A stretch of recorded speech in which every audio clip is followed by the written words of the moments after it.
Hi again, everyone. Gary Digital Williams here on Boxing Along the Beltway, our news and notes for this week. And, of course, we have some news that broke today, and we're going to talk about that a little bit. Of course, talk about Gary Antoine Russell and his journey in the Olympics, and we'll have an update on the August 19th card this Friday night, which we will have for you live right here on the Boxing Along the Beltway Google app for Android.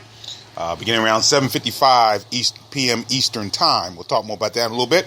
And also, a big bout is coming down the pike that we're going to do a very early preview of on this podcast as well. Boxing on the Beltway Google app for Android brings you the Beltway Boxing News and Notes Report, and is brought to you by Real-Time Pain Relief. From boxers to ballerinas, from shoulder pain to muscle strain, and everything in between, Boxing Along the Beltway recommends Real-Time Pain Relief. Natural, plant-based, safe, fast, and effective. Rub it on, the pain is gone in real time. And if you want a free $10 tube of Real-Time Pain Relief, you can do it one of two ways. You can go online to www.freepainoffer.com, and with your first online purchase of $10 or more, you can receive a free $10 tube of Real-Time Pain Relief. Or you can text, after your first purchase, you can text free offer to 90407. And you can also get a free $10 tube of pain relief, and that'll come with your first purchase of $10 or more. Real-Time Pain Relief, rub it on, the pain is gone in real time. Well, the pain that we can talk about emotionally is probably suffering throughout the Beltway region, but no deeper than in the Russell family, of course, with the way Gary Antoine Russell's bid for Olympic medal fell short today. As we record this, fell short earlier today.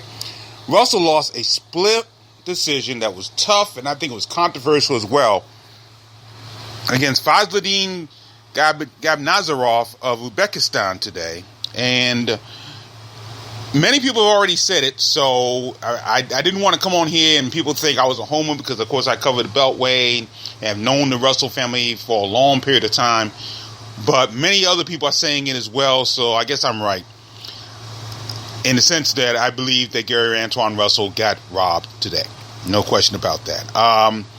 I just think, and I'll talk a little bit about this in a few minutes, about the level of judging as the boxers have gotten better and the bouts have gotten better in the Olympic coverage this year.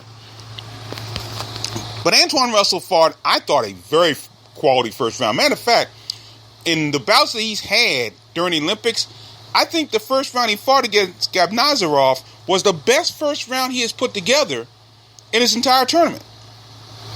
He put the pressure on Gabnazarov. Now, I don't understand how in the world the judges scored that first round for Gabnazarov. I couldn't see it.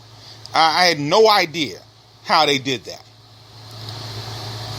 Russell put on the pressure. He landed the quality blows, and if you've been following the stream of the boxing, because it has not been for the most part on network television except on replay. The announcers, and they haven't given their names yet, which I think is very interesting too, but that's another story. But anyway, they talked about the effective aggression, how that is so important, the effective aggression. Well, Antoine Russell had effective aggression in spades in this contest. And again, how in the world did they see that first round for Gabnazarov? And I think it changed Gabnazarov's game plan to the point where the second and third round, all he did primarily is move from side to side. He was going back and forth. He was very rarely throwing punches. He was not effectively aggressive. He really wasn't. And there were a number of times where the referee told Gabnazarov to come on and fight, basically. Come on and box. Engage. And I think it was a mistake on the referee's part for not taking at least 1 point away from Gabnazarov during that bout. That may have made the whole difference too. And I think that's why he didn't do it, because I really believe that most referees don't want to be the person that changes the way a bout is scored. In other words, they don't want to they don't want to be the person that changes things. Okay, if it's a blatant foul, you got to call that, of course. But that's not blatant. That's called style points sometimes. Russell also suffered a cut over the right eye in the second round. Now, that was because of a headbutt. And that may have been partly because Russell was trying to catch the guy. He was trying to come in forward, and he had his head down. Third round, I think all Russell in the third round, landed some great punches, but it wasn't enough. And Russell lost by 2-1 decision. And again, I really do believe he was robbed. And many people who have been interviewed and talked about it, I mean, Kevin Iole of Yahoo Sports, who's a well-known boxing writer, he's in Rio covering it. And he talked to Floyd Mayweather, who was in attendance for the bout. And Mayweather thought that Russell was robbed, and he should know because in '96 he was robbed in the Olympics. Floyd Mayweather Jr. himself, a victory was taken away from him, but he definitely believed that Russell was robbed. I think anybody who saw that believes Russell was robbed, and that leads to the second part of this particular part of the podcast. What I've noticed in watching the boxing as we've gotten closer to the semifinals, in some cases even some of the gold medal bouts, there have been more and more strange judging. And Billy Walsh, the head coach of the U.S. team, is having a fit over the last few days because not only did he feel Gary Russell got robbed today, but Michaela Meyer, the only other woman who's there, he definitely feels that Meyer was robbed in her bout. I didn't see that bout, but I heard that there was no way in the world Meyer lost that bout. And Walsh is, by the way, from Ireland. And earlier in the day today, there was a bout that featured an Irish boxer by the name of Michael Conlon. And he sums up, the way he lost sums up what everybody has felt the last few days. Because that bout was a crime that he lost today. There was no way in the world, and he let everybody know it. He gave the weird number one with the middle finger as he left the ring. It was right before Shakur Stevenson's bout, by the way. That's when this took place. And he let everybody know. And he did an interview that I heard over, I guess was an Irish television network. Just basically, he was cursing on air, and he was just highly upset. And he had every right to be. There was another bout featuring a Chinese boxer that got totally robbed. And it got me to thinking, and again, this is the conspiracy theorist in me, in this case. You start to wonder whether or not there are certain people that AIBA, the International Association of Amateur Boxing, wants to see in their finals to get the best worldwide recognition.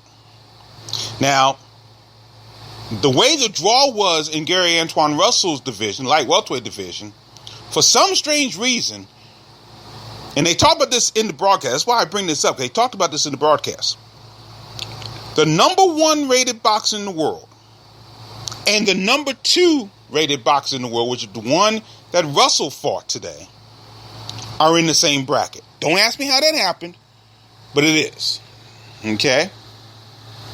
And the announcers talked about it, what a shame it was for that to be shown in the semifinals as opposed to being in the finals. And the conspiracy theorist in me believes that that's what AIBA wanted to see. The number 1 and 2 boxers go at it. And the number 1 boxer, Russian boxer, I can't remember his name, but a Russian boxer who was picked by many people to win the gold medal in Antoine's division, the light welterweight division, won his bout relatively easy. Relatively easy. And Gabs Nazarov is the number 2 in the world, second ranked boxer in the world. So, if it just seems like, anyway, you could make a case that AIBA and the powers that be in AIBA wanted this second-ranked boxer, Nazarov, to win at almost any cost. And that's the way it seemed to be judged. So you think there's a conspiracy? That could be it. And that's a tough way to go, because I thought Russell dominated the bout. Well, no, let me phrase that. I won't say he dominated the bout, but I will say he won the bout convincingly. Okay? Now, you want to talk domination, you talk Shakur Stevenson. Shakur Stevenson was absolutely dominant. And I think Stevenson is ranked among the top in the world. He got a bye in the first round. And not to say this is the case in this particular situation, but if today's bout for Stevenson had been close, Stevenson probably would have gotten the nod because of his ranking. As it stood, Stevenson made no doubt about it. And he is going to be a good boxer. I mean, this guy's will be, when he turns pro, the world better look out, because he's going to be something special. He is special. He really is. I'll definitely freely admit that. But I just think that the guys who have buys, a lot of them have moved into the semifinals and the finals primarily in some cases because of their ranking.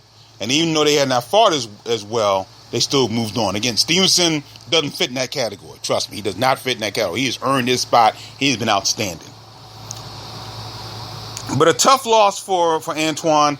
I really feel for him. He fought really well there are some things he needed to work on, no question about that, but he's only 20 years old. And it was outstanding to see him in there. I mean, he's the first boxer to participate in the Olympics since 2008. 2000, really, because Gary Jr. did not participate in 2008. He is the 7th overall Beltway. Let me see. Norvell Lee. Let me count this real quick. Norvell Lee, Sugar Ray Leonard. Norvell Lee in 1952 in Helsinki. You had, of course, 3 in 76 with Sugar Ray Leonard winning the gold, Charles Mooney winning the silver in 76, and Heidi Curtis also on the team. Lewis Heidi Curtis in 1976. 1988, of course, you had Andrew Maynard winning the gold. 2000, Clarence Vincent winning the bronze. And then Gary Russell was named to the 2008 team, and now Gary Antoine Russell. So Antoine joins a very, very solid group of young boxers who have done outstanding work, and we'll see what Antoine does come next couple of years, whether or not he'll decide to turn pro, whether or not he will try for 2020 in Tokyo, which means he'll only be 24 years old. So that's a possibility. I don't see it. I see him going pro, but it was a great run and just some wonderful time for the Russells. Outstanding performance. All right, now let's move on to Friday night. This coming Friday night, August 19th, at the Crystal City Hilton in Arlington, Virginia. We gave you what we thought was a complete card last week on the podcast. However, there's been some changes on the B side. The A side is pretty much the same. Of course, the main event, Michael the Professor Fox in an 8-round bout against Sumner Martin. Michael Fox from Forestville, Maryland. Sumner Martin from Martinsburg, Virginia. We got the Beltway heavyweight showdown between Luther Lights Out Smith of Bowie, Maryland, and Mike Silverback Balogun of Marlboro, Maryland. 6-round bout. Now, right now, they're the only two 6 and 8 rounders on the card. Michael's an 8-rounder. Michael Fox and Sumner Martin's an 8-rounder. Smith and Balogun a 6-rounder. Everything else now are 4s because some opponents have changed for a couple of boxes on the card. Jordan White is one of them. Short Dog White out of Washington, D.C. So Bantamweight will now be in a 4-round bout. He's scheduled to be in a 6-round bout. And he'll take on Sergio Aguilar now of Homestead, Florida. Aguilar is 0-4. Jordan White 2-0. Both wins by knockout. Devar Farhadi was scheduled to be in a 6-round bout. That has now changed. He'll be in a 4-rounder against Christopher Petty of St. Louis, Missouri. Farhadi 6-0, 5 KOs. Petty is 0-2. And also, Kobe Madison's 4-round bout has changed. He will now take on Bryson Halbrick, who is making his pro debut out of Lewistown, Pennsylvania. Madison is 2-0 with 1 KO. So those are the changes on the card. Everything else pretty much the same. It says Sam Crosset taking on Mike Estes. Crosset 3-0, 1 KO out of Greenbelt, Maryland. Mike Estes 0-3 out of Ames, Iowa. Philip Hooker making his pro debut, middleweight out of Washington, D.C., taking on David Rohn out of Villa Park, Illinois. He's 0-6-1. Marcus Bates taking on Washington, D.C., 3-0, 1 draw, 3 KOs. Taking on Daniel Hernandez, 0-1-1 out of Queens, New York. Both these guys come back after long absences. Patrick Rivera also making his pro debut from Edgewood, Maryland. He'll take on Dustin Kaplinger of Akron, Ohio. He's 2-8 with 1 KO. And those bouts will take place at the Crystal City Hilton in Arlington, Virginia, Friday night, August 19th.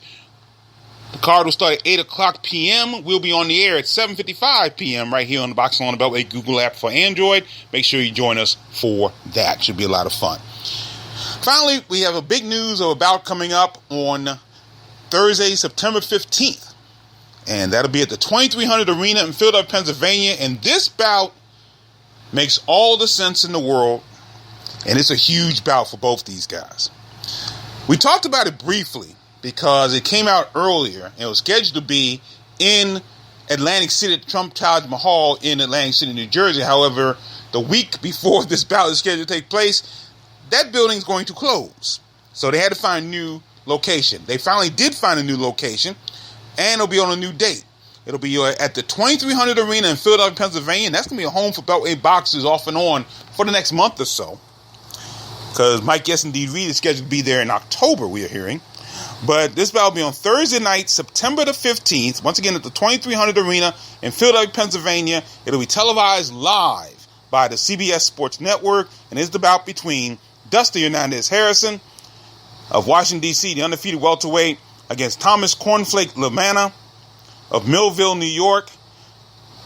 And the bout will be for the vacant USBA welterweight title and a top 15 ranking in the International Boxing Federation. Now, as we said earlier, Hernandez Harrison fought on May 13th in the D.C. Armory, battled to a split 10-round decision draw, 10-round split decision draw, I should say, with Mike Dallas.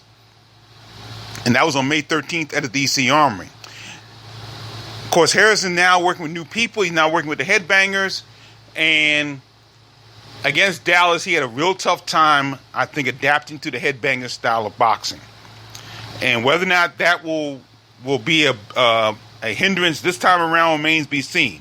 LaManna is 21-1, 9 KOs on a 5-bout winning streak that includes a first-round TKO over Ingilberto of Valenzuela. That was on July 22nd in Atlantic City. Now, LaManna's only loss has come to Antoine Douglas at a middleweight division. Douglas beat LaManna by 6-round TKO in March of 2015. That was in Westbury, New York. That was on Showtime. And a lot of people just didn't think LaManna was ready for that bout. And he wasn't. He was not ready for that bout. But at welterweight, he's won his last 5. He hasn't fought great competition. And really, other than LaManna's bout against Douglas, Harrison's bout against Mike Dallas, neither one has fought the best of competition. Truth be told. So that's what makes this bout so intriguing. You have two guys, for all intents and purposes, are in the same spot right now. There's nothing above any other. I mean, you could say, of course, Harrison has the amateur background and all, but really as a pro, although Harrison's had more bouts, their competition's about the same. You know, they haven't fought, major league competition. And so they're right at the same spot. And you look at, Harrison's beaten a lot of guys, 16 KOs, but every time he has stepped up a little bit, he's had some troubles. A lot of people thought that he lost that bout against Mike Dallas. As I said before, I think he did myself. LaManna, again, has not fought the best competition. Every time he's had he only had one really step-up bout, and that was against Antoine Douglas, and he got knocked out. Now, the two also have some history because they've sparred with one another over the years, as far back as as close as 2014. So they know each other well. And again, that's another part of this bout that makes it very intriguing as well. So that should be interesting. And again, it'll be on Thursday, September 15th, 2300 Arena, Philadelphia, Pennsylvania. And it'll be televised live by the CBS Sports Network. Also scheduled to be on the card in a co-feature bout, which means it'll be on television as well, is super middleweight Jerry the King's son Odom out of Bowie, Maryland. He'll take on an opponent to be determined. Now, Odom put himself back in the mainstream as a super middleweight prospect. He scored a big bounce-back victory over Julius Jackson. That was on July 22nd at the Foxwoods in Mashantucket, Connecticut. That was on television as well. And it's a big win for Odom. Odom fought very well in that bout and took care of business over Julius Jackson, one of the sons of Julian the Hawk Jackson.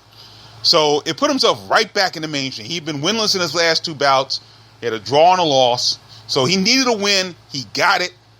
And now he's on to hopefully bigger and better things, being on this bout as well, on his card as well. So we don't know who his opponent is going to be yet, but that should be very interesting as well. So September 15th, that's a Thursday night, from the 2300 Arena in Philadelphia, Pennsylvania. So that's going to be a big show as well. Now, before we go, one other note, and I haven't put anything on the blog on this because, quite frankly, details are kind of sketchy on it, and I haven't gotten anything on any kind of memorial service or anything like that. But many people in the Beltway know that one of the really good trainers in this area, Ty Jones, passed away last week. He worked with many people, including, I think he worked with Brandon Quarles. He worked with DeMarcus Chop Corley over the years. He's been around a long time. And Ty passed away this past week. He had been hospitalized, been ill for quite some time, but he just passed away. So I don't have any details on when the funeral is, when the memorial service is, or if there's going to be a memorial service. I don't know. But I haven't heard much about that. But I just want to send my condolences to his family and to the Beltway boxing community, because he was pretty well known in this area. And I had a chance to talk to him on a number of occasions. Really nice man. So just wanted to point that out as well. But it's been a big eventful week, and events continue. Oh, one other thing I wanted to talk about before I go to.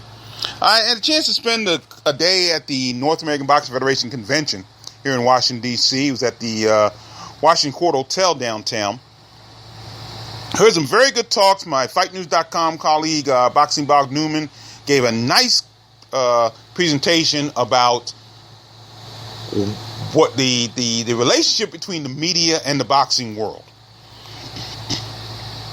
And, the media has their responsibilities, the boxers and other parts of the promoters, the governing bodies, sanctioning bodies, the managers, matchmakers. Everybody has their own role in keeping the harmonious relationship between media and boxing.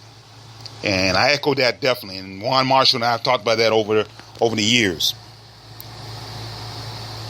But there was one thing that was said during the event. Gentleman was and I can't remember his name offhand, but the gentleman was one of the legislators and former matchmaker in California. Worked for the California State Athletic Commission. And one thing he said was, it's not smart business to put on dumb fights. And that struck with me because it goes back to what we're talking about with the whole situation, Wilson, North Carolina, and the terrible bouts that come up, and quite frankly, the terrible boxes that come up from there. And there are bouts that are coming up, and I'll say it again. I really believe that Kareem Martin, David Grayton is a fight that doesn't need to happen now. It's nothing on the line. Nothing can be gained other than a victory. A whole lot can be lost in that situation. Right now, at this stage of their careers, it's not a good fight. That's just my personal opinion. It's just not a good fight. I mean, it's going to be a good fight in the ring, of course. At least it should be. But as far as their career is concerned, I'm not sure how good a fight is going to be. So, I just want to touch on those very briefly as we get out of here, because there's a lot to be learned from that statement. And something I'm going to take into the rest of this year and going forward in Beltway boxing. So that'll do it here for the Boxing on the Beltway News and Notes Podcast. Once again, News and Notes Podcast brought to you by Real Time Pain Relief. From boxers to ballerinas, for shoulder pain to muscle strain, and everything in between, Boxing Along the Beltway recommends Real Time Pain Relief. The natural, plant-based, safe, fast, and effective ointment. Rub it on, the pain is gone in real time. Once again, you can go on to www.freepainoffer.com. And with your first purchase of $10 or more, you can receive a free $10 tube of Real Time Pain Relief. Or you can text free offer to 90407. That's 90407. And receive your free $10 tube of Real Time Pain Relief. Rub it on, the pain is gone in real time. Thanks for joining us, everybody. I'm Gary Digital Williams. Reminding you as always to keep supporting the best boxing in the world. The Boxing Along the Beltway. Take care.